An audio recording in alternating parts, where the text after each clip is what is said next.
Nearly 20 hours after he led a mob which vandalized the district magistrate's residence in West Bengal's district. An FIR has now been lodged against the Union Minister of State for the Railways. And Adhir Ranjan Chaudhary's involvement has been condemned by the TMC and the CPM, with the TMC demanding the intervention of the Prime Minister also in this entire matter. But the minister in the line of fire continues to remain defiant and he denies all the charges.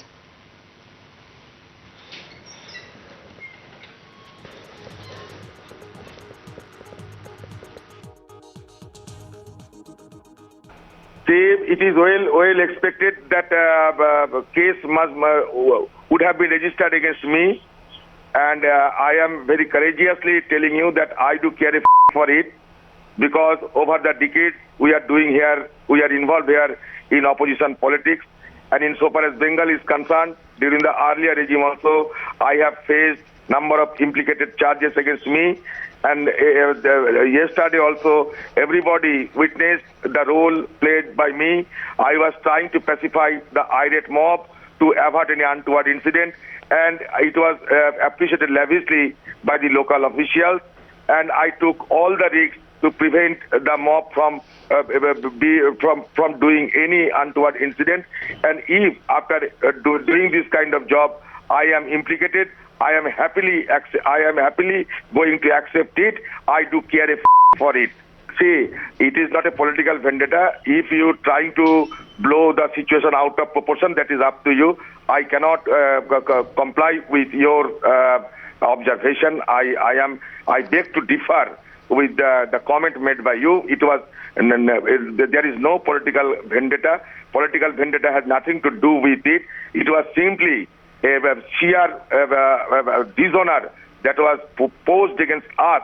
And yesterday, in spite of our repeated attempts to persuade a district collector to come over his chamber and receive our memorandum.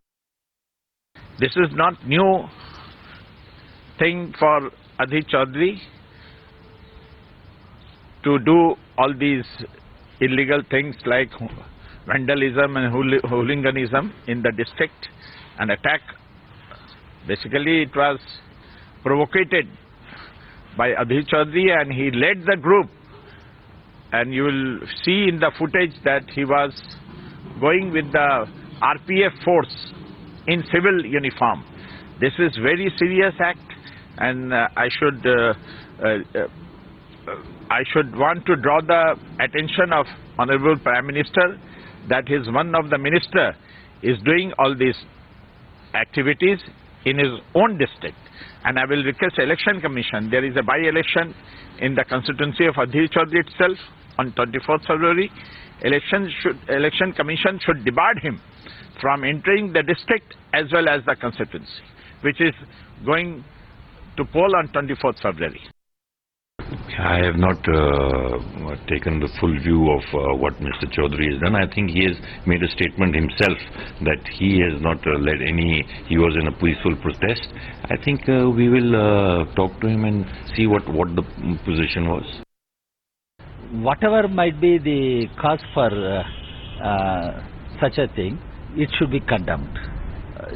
He is a minister in the union government. In his very presence, under his very nose, Congress party cadres going and vandalizing the residence of DM is totally condemnable, and we disapprove such vandalism in public life. So it's very unfortunate. I mean, the sort of a decline in the standards of political behavior, let us put it that way. I mean, this steady decline that we have been seeing in the past seems to have been accelerated in Bengal with this change in government and with the alliance of the Trinamool Congress earlier, which is now split. You have people entering police stations. The CM herself entered police stations. Now you have MP's supporters entering the DM's office and ransacking. You had the CM herself making statements, which normally shouldn't have happened against her own security people. These are matters which cannot be acceptable in a democracy like